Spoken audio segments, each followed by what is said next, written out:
దీన్ని నాకేమనిపిస్తాదంటే, నేల మీద ఉండే సమస్యలు పరిష్కరించలే లోకేష్ బాబు. ఆయన శాఖకు సంబంధించినటువంటి విద్యాశాఖకు సంబంధించినటువంటి ఫీజు రియంబర్స్మెంట్కు సంబంధించిన సమస్యను, నేల మీద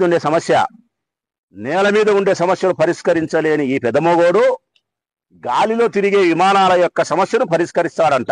ఇయే కదా గాలి మాటలంటే. ఈ గాలి కూతలే మానుకోవాల ఇల్లు. ఉట్టికి ఎగరలేనమ్మా, స్వర్గానికి ఎగిరిందంట. ఉట్టి మీద పాలగిన్నె ఎందుకు లేకుండా అమ్మ, నేను స్వర్గానికి ఎగురుతా అనిందంట. నీ విద్యాశాఖకు సంబంధించిన ఫీజు రియంబర్స్మెంట్ సమస్య తీర్చలేక పిల్లోళ్ళు వచ్చి ధర్నాలు చేస్తున్నారు. ప్రైవేట్ కాలేజీల యాజమాన్యాలు వచ్చి ధర్నాలు చేస్తున్నాయి. మీరు డబ్బులు కట్టరా మేము కాలేజీలు మూత వేయాలా అని చెప్పి. నేల మీద ఉండే సమస్యను పరిష్కరించలేని వాడు గాలిలో ఉండే విమానాల సమస్యను పరిష్కరిస్తాడని మీరు చెప్పే గాలి కూతని ప్రజలు నమ్మాల. ఇది తగ్గించుకుంటే ఇయే తగ్గించుకోవాల్సినది. ఈ జాకీలు పెట్టి ఎత్తుతున్నారు పైకి, లేపుతున్నారు చూడి.